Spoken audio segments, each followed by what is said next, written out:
All right, we're live. The early morning edition, we got to believe. Everyone wake up. Jake DeGrom is still alive. The New York Mets are still being purchased by Steve Cohen.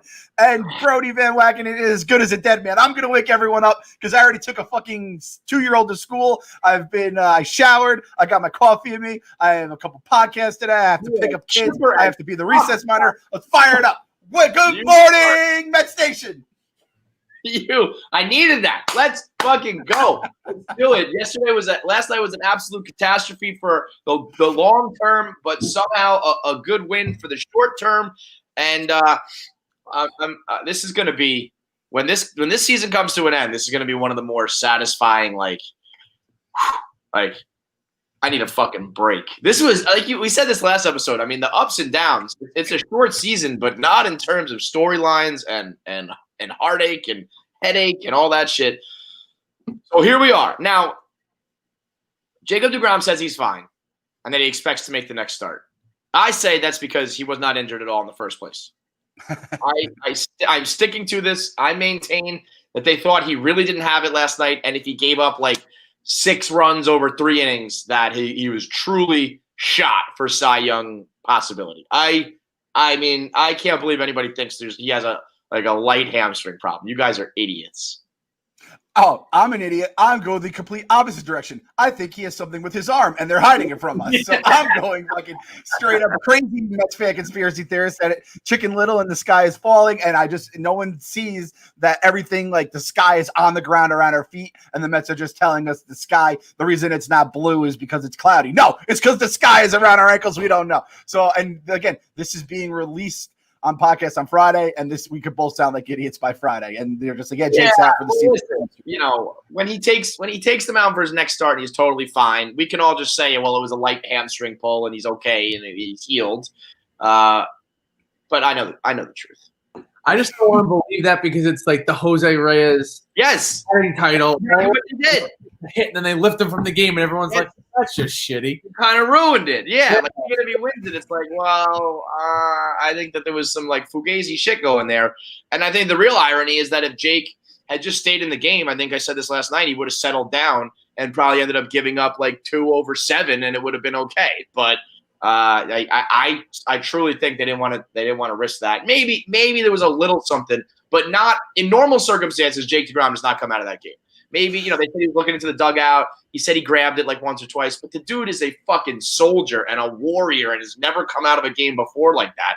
So I think even if there is something, the Cy Young was looming in the back of everyone's minds and affected how they handled that. Now, you motherfuckers invoke Jacob deGrom's name in the same sentence as late era Jose Reyes. I'm gonna fucking kill you, Kevin. I'm not happy right now. And have you ever had a hamstring issue?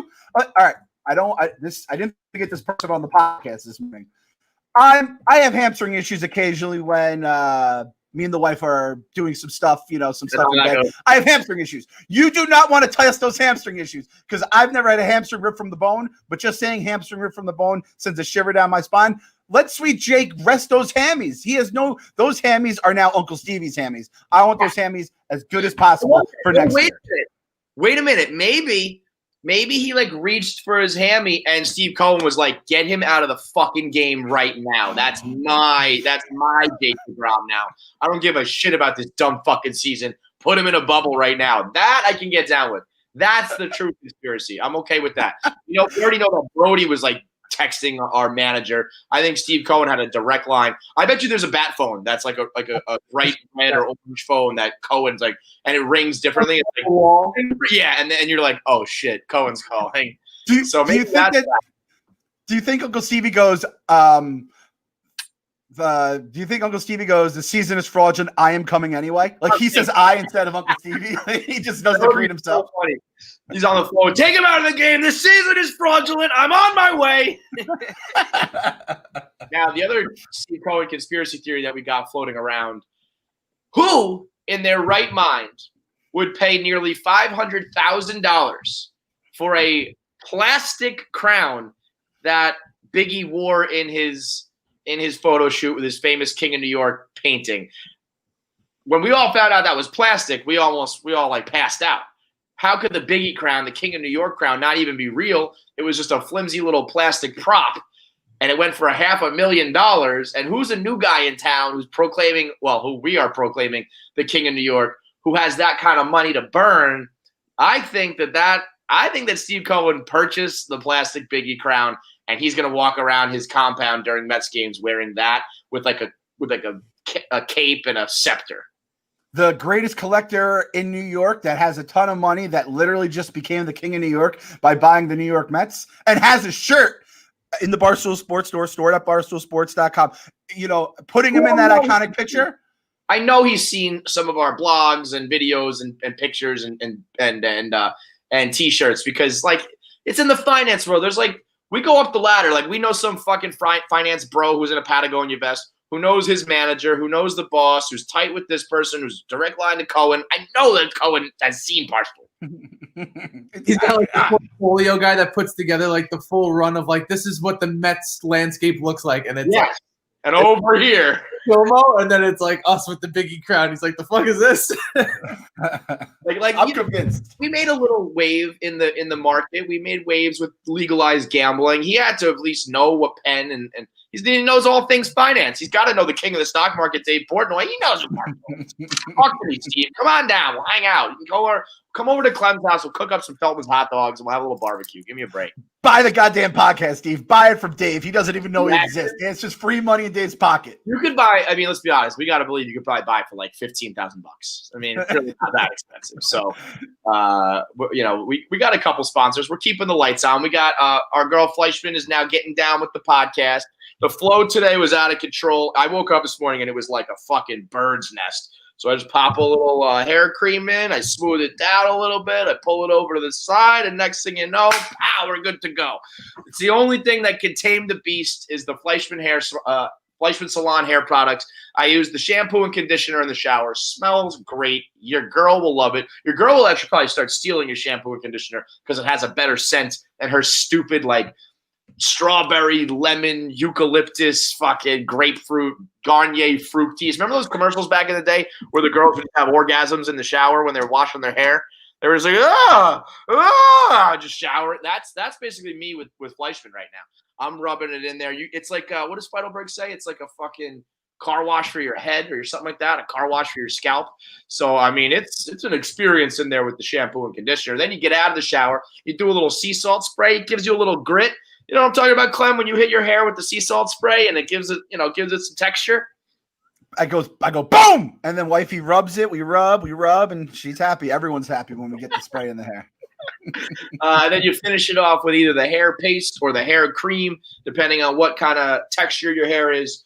You do a little styling that Erica Fleischman teaches you how to do if you go to her salon, and you got flow for days. Damn good hair from the Fleischman Salon. Damn good Mets coverage and Mets misery from the We Gotta Believe gang.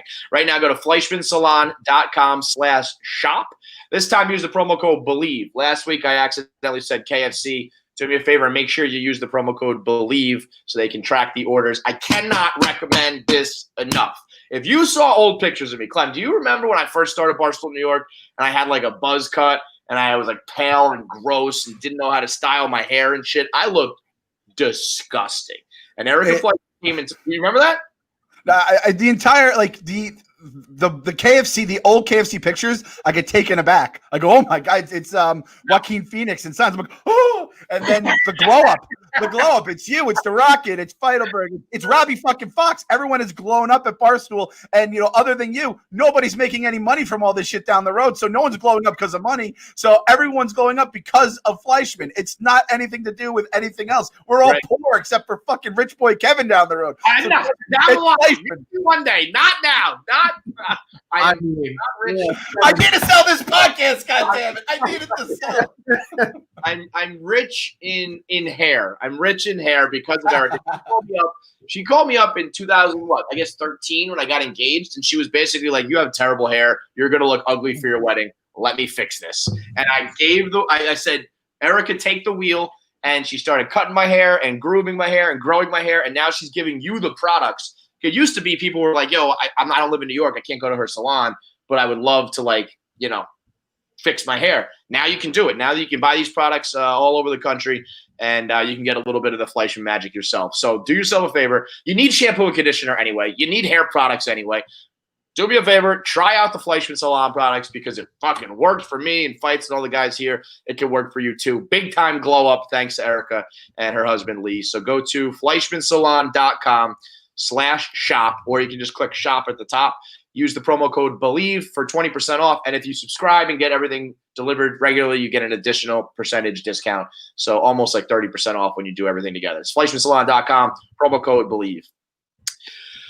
I mean, you know, I'll be honest. I'll shoot you completely straight. We are kind of limping to the finish line here because there's not much else to say. This is the equivalent of, you know, September baseball when you're, you know, 120 games deep. It's like, we know what we are. I mean, Kyle, I'm fighting with my mom right now. Shocker. I honestly, I apologize. I promised she would be on the podcast today. And then I knew that we were doing it early. And I was like, I can't handle this bitch in the morning. Not right now. So maybe next week, because we're at war. Because all of a sudden she's missed positivity Again? Fucking Rich Catino, like fucking out here telling me that I need to. Last night I said to her, I'm not watching the game because I'm a jinx. I went off. I actually recorded the conversation.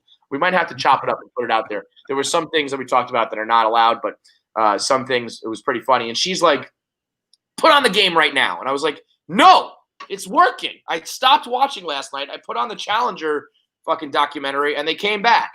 And she's like, "I order you to put the game on right now." And I'm like, "You're not my boss anymore, Mom. I'm 35. If I want to unjinx, and I was saying how I think if I can even jinx Jake DeGrom, I can jinx Steve Cohen. And she was like, just like, you know, you got to believe, and oh, ye of little faith. And like, look what happened. I told you they'd come back. I'm like, fuck you. What is going on here? So I told her the stat you guys told me last night, that had we lost, we would have been a half a game out of last place in the NL East. And she's like, "But we won." And I was like, "Oh, okay. So we're a game or a game and a half out of last place at first." And I'm not trying to be Debbie Downer. I know that I always am, but I don't do it intentionally. I'm not trying to rain on people's parades, but it is like part of Steve Cohen and overhauling this franchise also means like overhauling the fan base and our mentality too. We're going to have to change a little bit. And this goldfish mentality of like, we won tonight, so we might never lose again. Not looking at the big picture of like, wait a minute, we're in last place.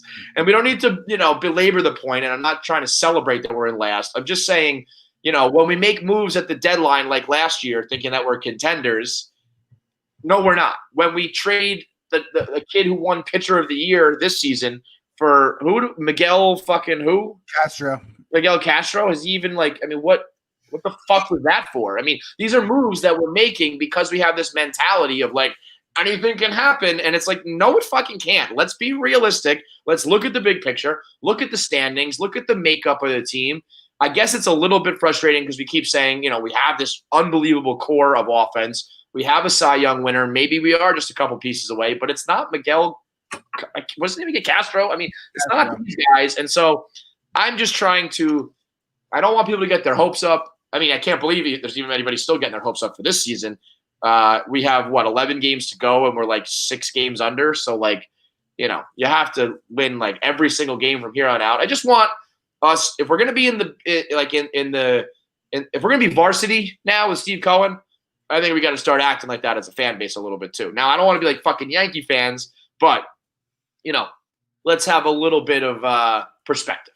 Yeah, I agree. You're not being Debbie Downer. You're being Rachel realistic. Yeah. That's like, just be fucking realistic. And it's like, because then there's what's Ursula Upper, which is like, you know, the fucking crazy fucking bitches that just think everything's like peachy keen. And you know, we love him. Our boy Darren, he's an Ursula Upper. He's just 94 fucking wins until he can only be 93. Darren said 93 wins when there was 60 on the schedule. Okay, I mean, he's forever predicting 93 wins. And we love the guy. I'm just saying, like, there's different parts of the fan base. I like to be kind of closer to the middle. All things perfectly balanced as all things should be. And that's the thing with Steve Cohen and all these goddamn motherfuckers who are going, listen, Steve Cohen isn't like, you know, Steve Cohen's money doesn't ensure success. Not one fucking owner in the universe, not one person can ensure success. These are just like clickbaity things. And yeah, I know Gary Cohen kind of went off on a little bit of a tangent the other night about it. It's like, of course, we're not fucking morons. And everyone's like, well, if you guys just buy all the free agents is just us having fun because we've had a bunch of broke dickheads who've had the team forever. So we're just having fun, like looking at free agent lists and all that kind of shit. But like Steve Cohen's going to put like things into place. Yeah. Where people aren't going to know our trainers' names. People aren't going to know our PR guys' names. People aren't going to know every single thing about our general manager and all the fucking bullshit where Mr. Met's flipping off people and all the stuff we had to deal with on the misery bracket because he's going to put all like just regular franchise shit in place along with all the smart people that made him $13 billion billionaire along the road. And this is the thing, Kev, you said it best with the Miguel Castro thing, who I'm surprised you don't love him because he has Jordans on when he pitches and he has the socks. And he throws fucking junk too. He throws some shit. It looks fire. I'm just saying, like, you know, it was the same thing with Stroman. I loved him. He had fucking swag and style too. But it's like what this move represents. I'm not down with.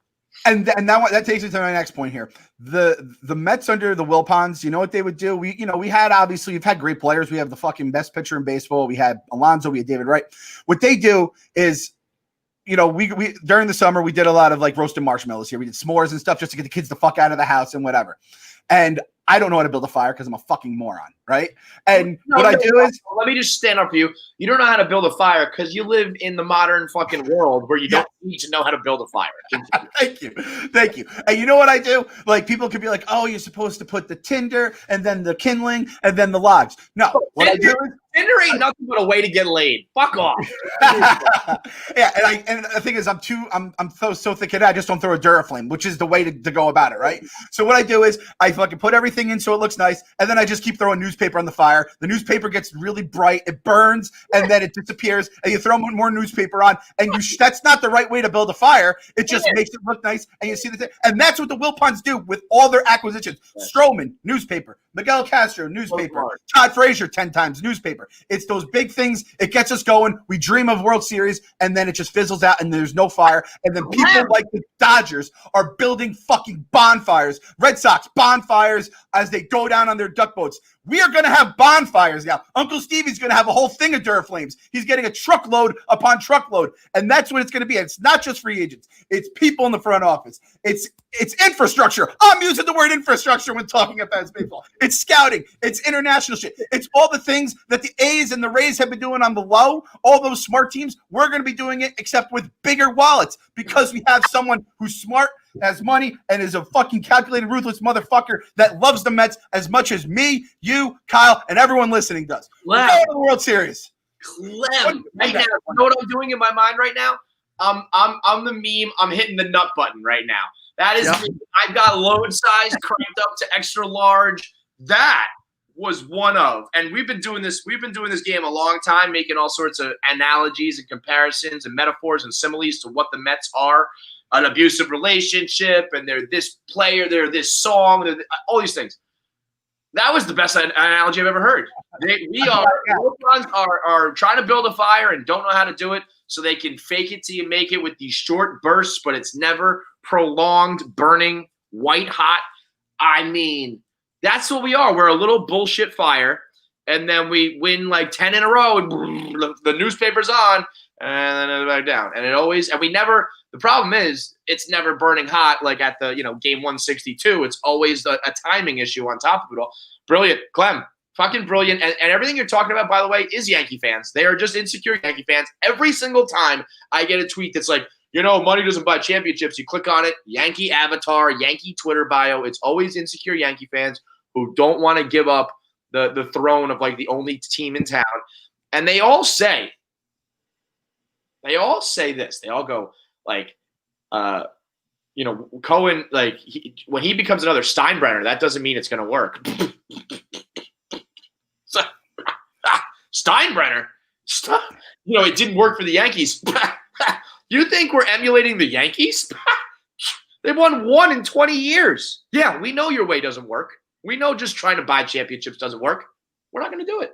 Steve Cohen's not going to be like Steinbrenner. He's nothing like Steinbrenner. He's quiet. He's behind the scenes. He's reserved. He doesn't want the spotlight. All he does is win. And people keep saying it's like you can't just throw money. Yeah, We know. But the thing is, when you have $14 billion and you are by far, by a wide margin, the richest man in the sport, that means you're the most successful man in the sport. That means when you're the most successful man, you don't lose. That means everything you do and everything you choose. Think about this. Steve Cohen makes it like his entire life is like, should we invest in this? Is this a sound investment? Is this worth our time? And if I'm going to buy, I mean, in his world, he's probably like, let's buy, minimum like $50 million worth of this company, because he looked at it and he, figured out what it's going to do and how they're going to grow it and why it's going to give a big return. Now, this is the biggest investment of his life, $2.475 billion. If he goes all in on something, if his whole life is making investments work, if he goes all in on an investment, he's going to make it work. He's going to dedicate everything he's got to making this work. So it's not about the money. It's about the man behind the money and why he has the money, how he has the money, and how he'll apply that same, logic and aggressiveness and desire to the team. And the infrastructure is everything. I mean, it's not the payroll and it's not the free agents. It's everything else. And he's starting with a fucking core. I mean, realistically, he's got to go get I hope he goes and gets 6, but he's got to go get 2 bats, really, Yep. And then, then you got things like JD Davis is batting 9th then, you know what I mean? Then you have a real fucking lineup. And then pitching, is going to be the thing he's got to figure out. But I mean, anybody who is doubting Steve Cohen, I think either doesn't know Steve Cohen, is a Yankee fan, or simply just wants to be like, the Mets are never going to be good and you guys are always going to be bad. And I mean, let me just say this. If somehow this doesn't work, I don't even know. I mean, then I die. Frank the Tank. Then I die. Then I die. I really, if we are 10 years into this experiment and we're not good, listen, winning the World Series is hard. You can have 100 and the Mariners broke the wins record and couldn't win. You have teams that win over 106 or 7 games in the history of the game who didn't even make the playoffs. It's a weird sport. But if we're not good, we're not even a regular contender. I mean, to say that I won't be a fan anymore is an understatement. I'll never watch a baseball game again if this somehow doesn't work, because then truly we are cursed. Yeah, at that point, it's like the Wilpons, we were going to retire from being fans just because it was I'm not going to keep banging my head because they're just not going to care. I will always be a Mets fan. It'll just be a crushing thing. And I think Dodgers fans are listen, we haven't won, but I'm sure they're pretty fucking happy that they're at least in it every single year. I'm sure it hurts like a motherfucker, the whole fights thing where it's would you rather make it to the Super Bowl or be the Jets? I'd rather make it to the Super Bowl and lose than be the team that just can never get close to being there. Also, when it comes to the Dodgers, let's just call a spade a spade. The fan bases are wildly different. And yes, Dodgers fans, they show up for the game because they want to take their selfies and all that shit, and they want to just win right away. And when they don't, they're probably pretty angry. Mets fans, if we go to the series back-to-back years and we are in the playoffs every single year, eventually you run into that Atlanta Braves, Buffalo Bills type of territory where it's okay, we got to win it. But if, I'll sign right fucking now in the next 5 years if we go to the World Series 2 or 3 times and make the playoffs a couple other times and we're just trying to get over the hump. It's a marathon now. It's not a sprint. We got our whole lives now be a winner. And if right away we're talking about we're knocking on the door but can't get over the hump, beggars can't be choosers. Let's get to the hump before we worry about getting over the hump. And I think Mets fans are savvy enough and dedicated enough that they'll, if you catch me complaining on year 4 that we haven't won, then you can call me an asshole. We haven't won our whole lifetime, so it's we're 4 years. Let's just be in the conversation every year or every other year, God forbid. And you're really point. Mets fans are very knowledgeable when it comes to baseball, and Paul Duke even said it when we were talking to him. They get it, they get the little intricacies of the game, and it's the Athletics don't pay any money, but Billy Beane figures out a way to make the playoffs, and he's well, what do you want me to do in the fucking playoffs? It's a crapshoot. It's luck of the draw. You have to get hot at the right time. But, if we're getting there every year, eventually we could be the hot team that gets in. So it's if I'm a lifetime, I'm good. That's where baseball's a little bit fucked. It's you Moneyball can get you there, and then it's hard to get over the hump once you're playing with the big boys because you need to spend that money. And that's hopefully what, Steve Cohen does is he brings in the smart Moneyball type of guys, but also has the hammer to drop. And then in addition to that, you can go get someone for $400 million to put you over the top. That's what we're all hoping. And yeah, if I've been waiting 35 years, and really the big picture here, the reason I love Cohen so much, when I wrote that open letter to him, it's really not about like, I want to go to the parade. What it's really about is like, I want to be able to like hang in big boy conversations. When you're at the bar and talking baseball, I don't want to be the guy who like the rundown yesterday. It was football, not baseball, but it was like the Jets suck. Like, we're not going to talk about it. Like, let's talk about, the Patriots and Cam Newton. And it was like, I'm not even in the combo. I can't even have the argument. I can't even bust balls. I can't even, nobody gives a fuck about us. So it's really about being able to hang in the deep end. And that, if you're not winning, it's not like the Dodgers aren't taken seriously because they don't win. It's like they're always talked about as one of the premier teams. And that's all I want to. Of course I want to win, but the first step is just belonging. And that's what you get with constant contending, even if you don't get a ring right away. Yeah. And that with the, what was I going to say? Fuck. Lost my train of thought there. You better find it. Get there. Well, speaking of no, that's exactly like we said on the we said on the podcast. We were always like, I don't need to win the World Series every year. It's just like, don't make us embarrassments every single time. You just hang your head low and all the stuff that again is on the misery bracket, or you just see like. August, the team's already out. But meaningful games in September is an actual thing that we're hoping for as a fan base. And I hate that the playoffs are going to probably end up getting expanded because it's just going to add more chaos. And, if we become a superpower, we're going to then have to deal with more of those like rinky-dink teams that are going to get into the playoffs and they're going to extend the rounds. I hate that. But I also want to say to those, the James Dolan narrative, like the Steinbrenner narrative is lazy because there's no fucking way that Steve Cohen has ever hired and fired someone like Steinbrenner did with Billy Martin. Steve Cohen would have probably just killed Dave Winfield. He wouldn't have had a guy spy on him. He would have just murdered Dave Winfield. He would have hired someone to murder Dave Winfield because he didn't like him and called him Mr. May.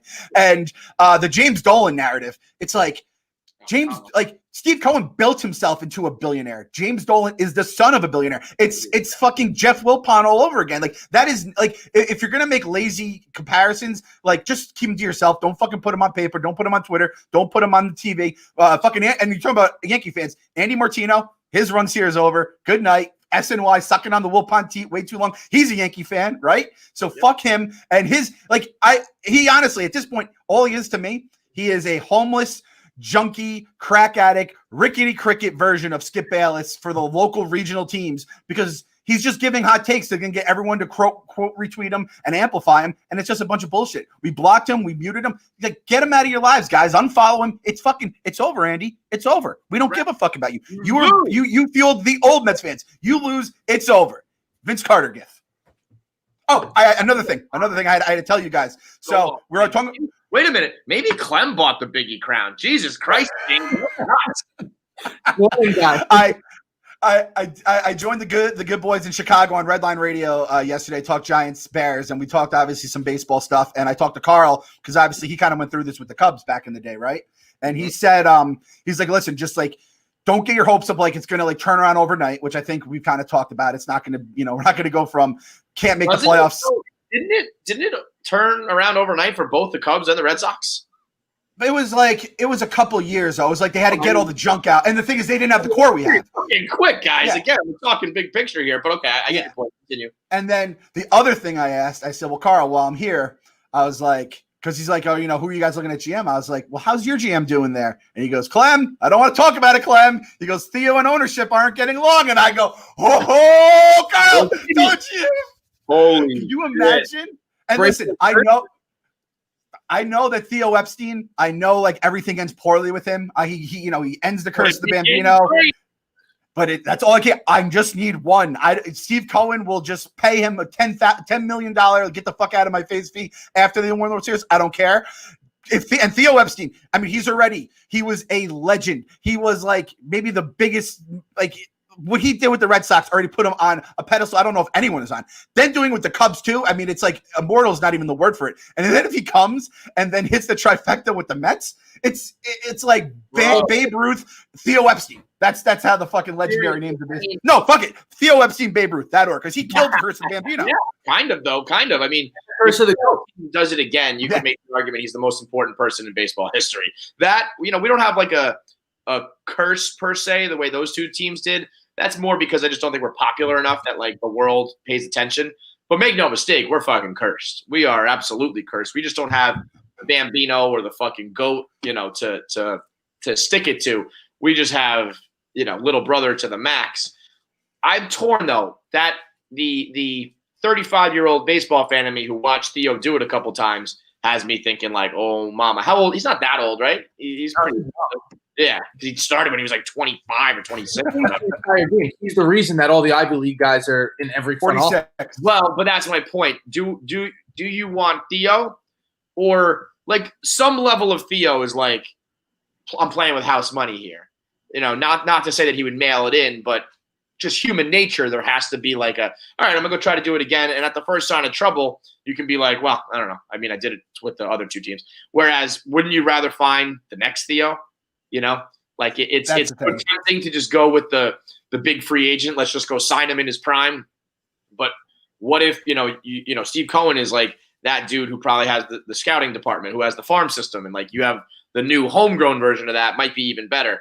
But make no mistake, I'm not turning my nose up at Theo. Theo, you want to come on down? We'll have you. You're welcome to the party. We'll certainly give you a shot. If it doesn't work, then it doesn't work. But if that is even a possibility, that would be some funny shit. God. I couldn't believe it too, because I was like, Carl, like, how's it going? And I honestly had no idea. He's like, not good at all, Clem. And you could tell there's worry in Carl's voice, I thought they were ready to go like try to win another World Series and everything was gravy. I mean, how could you be mad? Like I'm stunned. I don't know. I feel like Theo probably is like, it's like a probably credit thing with it, like, because the same thing happened with the Red Sox, right? And then he's in the gorilla suit, he leaves, which was fucking one of the most unbelievable things ever. The story about him where he used to just follow people around Boston? He used to, he would just like walk out, like when the bars got out, and he would just like follow people. And like then there was the gorilla thing where he'd walk around in the gorilla mask, and then he used to like play the guitar in the corner at parties. Like people would be like, "Who's that guy over there? Is that Theo Epstein in the corner playing the guitar?" He's a total fucking weirdo, but that's because he's like a baseball freak, Those are the kind of guys I want. It's like I don't do anything normal. I don't do anything except baseball. It's a weird world, and you need a weirdo to dominate it. So I'll gladly give Theo Epstein a shot. That would be the most like ironclad career maker. Not even maker, because he's a made man already, but like that would be comical. That's running up the score if I broke Boston, Chicago, and New York tortured fan base. If I broke the curse in 3 towns, I mean, he's already going into the Hall of Fame in my mind. He'd be a GM in the Hall of Fame.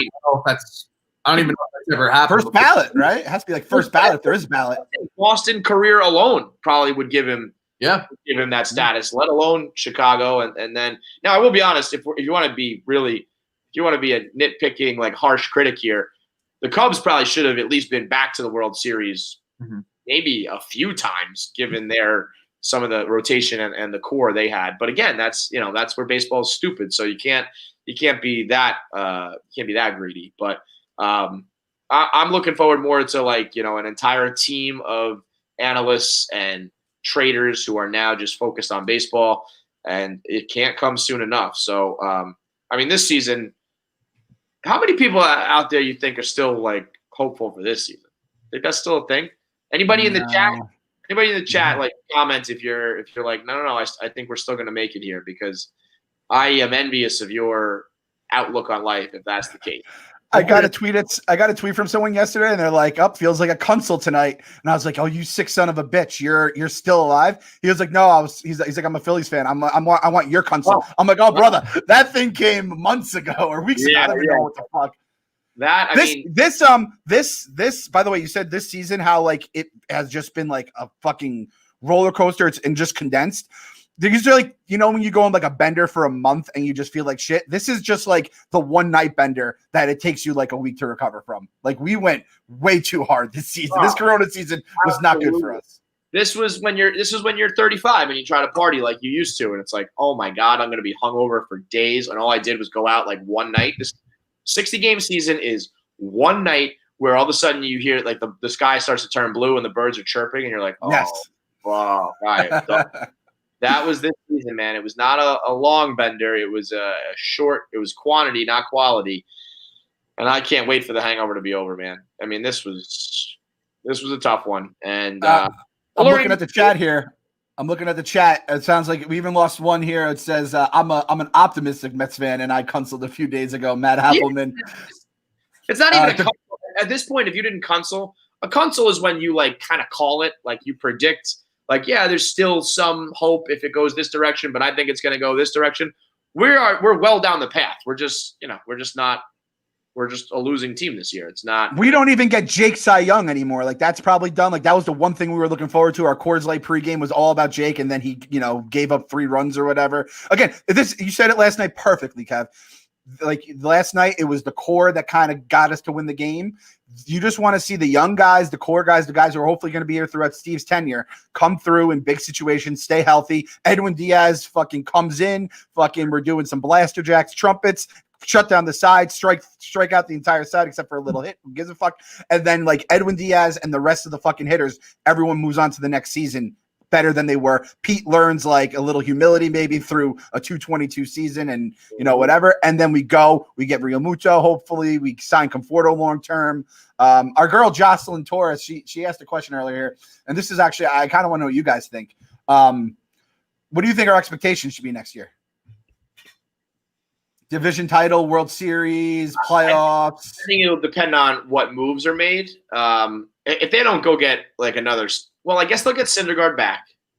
If Jake and Syndergaard, I think if they go get one more pitcher and Real Muto, and I think I do believe Edwin Diaz will be a closer. I mean, I think whether or not we ever get back to 2019 or 18, right? 18 was his big year.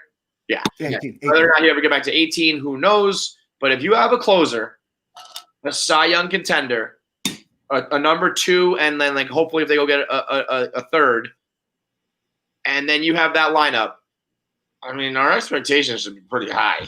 Which scares I think it has to be the NL East, at least the NL East. Yeah. Like you should not it's good. Like I think you need to say like you've got to at least be neck and neck with like the Braves. And if the Phillies ever click, like it's hard. It's a weird division because like right now it's mediocre, but all the names and all the players, everything on paper is there. But I think that I don't think you could say like we should be a runaway division champ when you look at guys like Acuna and Albi. Like there's other teams who also have like generational type talent in their lineup. But yeah, we got to be like talking. I almost put it this way: like it should be like we should get a wild card because, especially if we're doing 8 teams going forward, we should get a wild card spot because we should be down to the very wire contending for the division. Yeah, I wouldn't expect the division. I would hope for the division. That should be our target. Our goal is the division, and then we go from there. A World Series is not the goal. It would be very much appreciated. I just think that's going to be a lot to ask for. I also don't dismiss like Stevie doing something weird and like wiping Cano off the book somehow or wiping Bonilla. And I mean, Cano is still contribute. First of all, he's probably just going to fire Brody, right? Like this offseason? He has to. It depends on when he gets like control. Yes. Yeah, because if it is a vote in November, then he can't. Right, because it's just not enough time to like put a new regime in and all that. So like, because then he needs to like freeze Brody. Then he needs to be like all decisions still have to go through me sort of thing because a lame duck GM is a scary thing where he's like I got to prove myself, and then you go make Stroman type deals to try to win in the moment, and it's like you fucked up what could have been a great future. So that scares me a little bit because. If there is expectations to win the division, Brody's going to go off, and he's not good at this. So him going reckless is scary. So that is going to be an interesting – it's probably going to be like I think our expectations should be low next year because in the big picture, like I said, this is a marathon. For Steve Cohen, this is his year like -1 of his investment. So like – I think his eyes are probably going to reasonably be set on 22.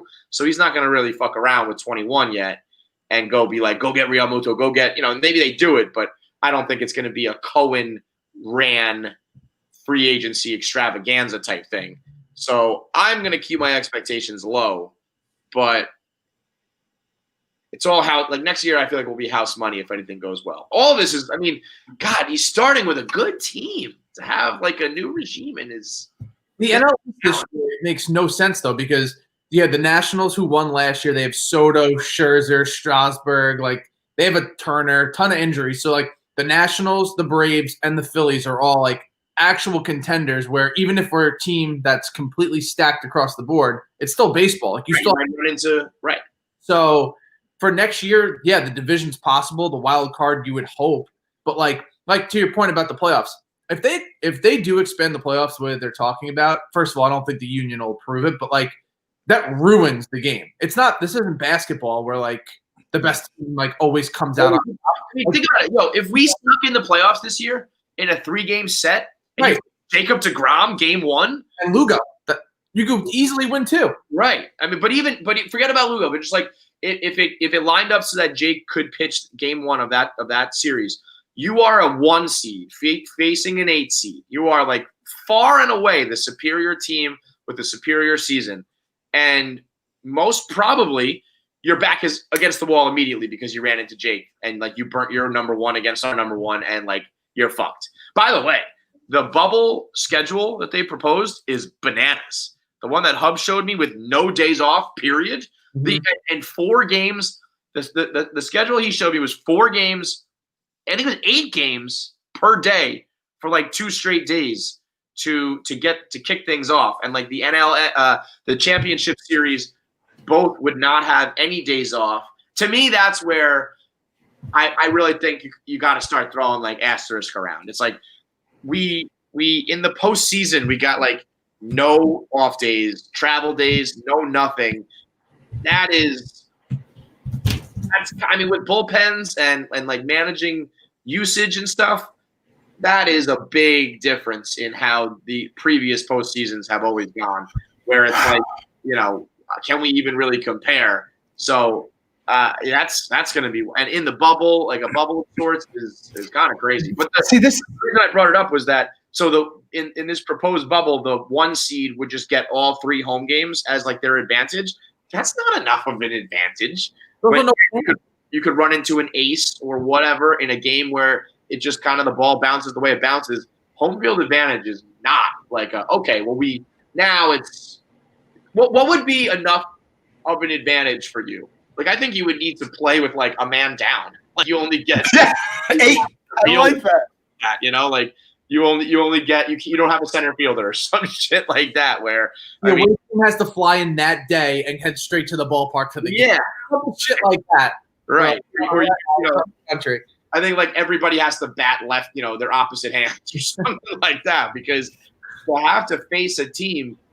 I mean, you're going to face like is there a chance it's an under 500 team? Probably not, but it's going to be close. It's going to be like a mediocre 500 ball club.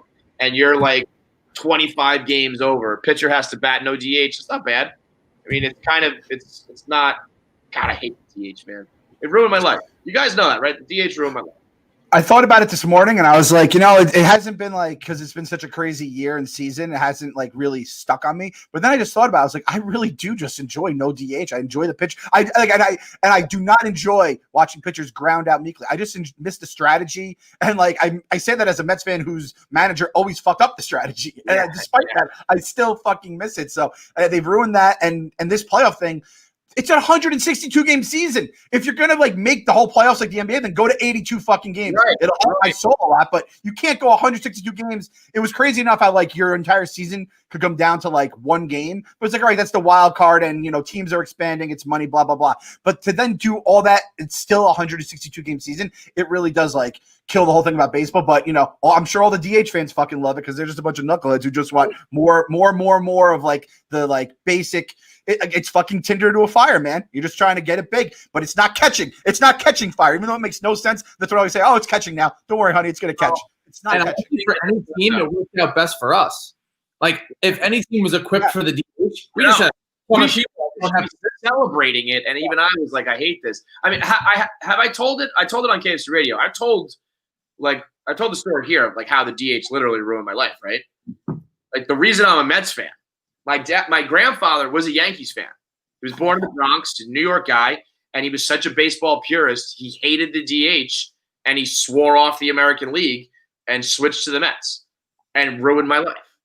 If it wasn't for the DH, he would have just been a Yankees fan. My mom would have been a Yankees fan. I would have been raised in the Bronx as a Yankees fan, as normal fucking people from that borough would be. And the goddamn DH made him – what an asshole he is. I mean, I hate the DH, but I wouldn't go fucking rearranging my whole life after it. Buddy White, dumb asshole, ruined my life. So when people are like, oh, you know, what, you don't like to see like home runs? Like, no, you don't understand. This personally affected me in ways you cannot even comprehend. So fuck the designated hitter. Oh my God! Can you imagine the Gabagool Yankee fans with fucking Irish angry Kevin Clancy as their leader? The mouth from the South Bronx. Imagine me like in a fucking I'm in a fucking. I got my backwards hat on and I got my fucking, my chest hair out. I'm just like, hey, fucking Bronx Bombers, let's go. I mean, it would be wonderful. I would have loved it. God, I would have been the best Yankee fan. I would be such a good Yankee fan. They're so bad at it. They don't know how to do it. They've got everything. They've got the wins. They've got the history. They've got the money. They've got the future. And all they do is yell 27 rings and dumb arguments. I would be so much better at being a Yankee fan. I am. When in 2009, when the Yankees won the World Series, we didn't really have a Yankees blogger. So I blogged everything under the name Scott because he was our part-time Yankees blogger. He did a fine job, but he just wasn't a full-time blogger. So I wrote all those blogs. And Yankee fans were fucking cumming themselves, being like, yes, this is like Yankee porn. Like, give me more. KFC must be dying. And I was like, I am. I was writing Mariano blogs and Jeter blogs and Rings blogs and Dynasty blogs. Like, I could be a better Yankee fan than 99% of Yankee fans right now in my fucking sleep. If I actually meant it and felt it, I would be – you think Yankee fans are obnoxious now. Take my persona and my obnoxious douchebag existence and give me the backup. That's why if things work out with Cohen, watch out. Some people are like – there are Yankee fans who are like, I want to see you guys contend. It would be fun. I want to see what you're like when you're a winner. I'm like, no, you don't. I don't even want to see me as a winner. It's going to be terrible. I'm going to lose all my fans. I was going to say, that's exactly what's going to happen. You are, like we said, Keegan's going to be the McGillicuddy of, like, Mets fans, and you are going to be, by skies of gloom here, you're going to be the skell that was promised. That's who you're going to be. You're going to come out of nowhere. You're going to be the biggest motherfucker. You had one moment where you got to stunt in someone else's face. And granted, everyone loves Big Cat. But when you did the ha gif in his face, everyone's like, I can't believe Kevin. Like, they're clutching their bells. Kevin Clancy is being mean to Dan. It's like, listen, he had one moment of happiness his entire life. Just let him have it. And everyone screamed about it. That NLCS sweep, I've never felt – the Barstool audience has never been softer where they were like, you're being too mean. I was like, this is a drop in the ocean. This is just after 4 games of fun. Imagine me after like 4 years or 10 years of prolonged dynasty type success. You guys will never fucking talk to me again. It's going to be glorious. I can't wait to lose all my friends and family and my whole career for it. It's going to be great. How about the Mets being it was the biggest sale, right? The richest sale, $2.4 billion, which kind of just went under the radar because it's been so much shit going on, and I don't know, it's just a weird year. But it's just crazy to me that a baseball team beat the Panthers, which is a football team, even though the Panthers are not the New York market, but still, like that's and like the Wilpons. Think about this: the Wilpons completely bungled a team that is worth more than an NFL franchise. It's crazy. It's crazy. People are like, why do you think Cohen's just going to like turn it around? I'm like, well, let's just look at like day one, his first, transaction and experience with the team. He swindled them and saved like $200 or $300 million and got full control. I mean, within his very first movement, he out negotiated and out savvied and played everybody. So I think there's just going to be more of that as we go on, because the fact that they bungled that, so like, I don't know, I guess maybe that's more Wilpon incompetence than Cohen shrewdness, but it was the perfect storm for him to save money and get a better structure deal, and that's day one. So can you imagine what he's going to do once he gets cooking? And this is the biggest. Manfred's saying it's the game, and it's going to be like a premier, big time, major city, because like we had to deal with Bud Selig, who just like always protected the Wilpons, literally gave them a loan after the Madoff thing. It's like if this now commissioner, who, let's be honest, sucks. I'll love him if he's just gonna absolutely shill for Cohen. Of course, that everybody should want the Mets to be good because of revenue sharing and just the game and marketing. I'd be stunned if the All-Star game is not back in Citi Field soon, like all those kind of things where it's like, let's focus on the Mets and do you think he'll do anything like he wouldn't like change the logo or something, would he? You think he'll do anything like kind of superficial like that to be like, this is a new era or whatever? I don't think so. Just because, like you said, like us Mets fans, we're traditionalists. We like are purists, all that kind of shit from the DH. I mean, like, you know, everyone thinks of like the Yankees and pinstripes as kind of this thing that's like never changed, but like the Mets are fucking. When you look at like the Diamondbacks and the Marlins and teams that like pretty frequently change their color scheme or their logos, I mean, the Mets probably for better or worse, it's probably for worse, but we've been like steady, consistent. The only thing we've ever really like talked about is like the black jerseys, you know what I mean? But yeah. I would want the Sharks. Yeah. I feel like short of that, I think Steve Cohen's going to also do a lot of like marketing type shit, and I think baseball will back it because they want this to be. I mean, God, if they had like 2 Yankees, basically, forget about it. They would come this up. And I think what Steve's going to do, most importantly, is he's going to do all the shit that we've been asking for just as Mets fans, like the Tom Seaver statue. Like that will be day one shit. Like done. Yeah. Maybe I don't think he'll alter Citi Field because it's, you know, built already and everything, but it's like make it feel like a Mets stadium. And it's gotten better and better over the years, but it's going to feel. Ready? You take the pointing man. You put a fucking Tom Seaver Mets hat on him and you put it in center field. Like, there it is. There's your Tom Seaver statue. It's the pointing man. If he was smart, if he wants to get real cocky with it, in center field, we should have the shark with formaldehyde and the pointing man. We should have a little, like, Steve Cohen art gallery where, you know, you used to be able to hit balls into Monument Park. You can hit balls into the splashdown in the pool in Arizona and stuff. If we had like a home run ball, what if I love the apple, but what if the shark with formaldehyde came out for home runs? I'm in for that. I'm very much in for that.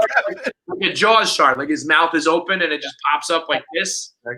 Maybe just next to the, or like you have an apple and then like one behind it that like if it's a grand slam or something like that, you also get the shark with formaldehyde. Didn't the straw used to come out of the apple when it was Darryl Strawberry hit the home run, or did I like imagine that? I feel like that was an actual thing. I don't know if that's the thing because I don't remember a hole in the apple, but maybe I dreamed that one day. I don't know, but I feel like that was an actual thing. In the old Tropicana commercials where they used to put a straw in the exactly the apple, that'd be cool. I could have sworn something like that, but like that report yesterday, it was like the Mets spent $91 million on Piazza. It was the biggest signing at the time, and the Wilpons probably were fucking wringing their hands for days trying to sign, which was like the greatest offensive catcher we've ever seen. And Steve Cohen spent that last year on a rabbit statue that's 3.5 feet tall, made out of stainless steel, not made out of platinum, made out of stainless fucking steel because he wanted it. And again, yeah. Now, also, I just want to give a shout out to anybody. As we wrap up here, anybody who bought the Mets Death Row broadcaster shirt, that automatically becomes a collector's item and a relic. A decent amount of people bought it, though. Like a couple hundred people bought it within the first few hours. So it's not like it's not like a Aroid shirt where only like 15 people bought them total. But there's a few hundred of you out there who bought the Mets Broadcasters Death Row shirt. It was up and down so quick that you might not even know what I'm talking about. It was Gary, Keith, and Ron and Howie as the Death Row classic Death Row picture with Snoop and Dre and Pac with like the black photo and all 4 heads, and it was hot, man. It was a dope shirt. Everybody who jumped on it quickly got it, but unfortunately we were cease and desisted because some people don't like to have fun. Some people love to have fun. Howie Rose loved it. He was he didn't get it. He didn't understand who the rappers were. He thought it was Queen, which it is a similar picture to the guys from Queen, that album cover. But he was down. He was like, him and Alyssa said, send us the shirts. We'll wear them. We're still going to send them to you guys because, like I said, we can't sell them anymore, but they're certainly out there. So Howie was down, and we were gonna.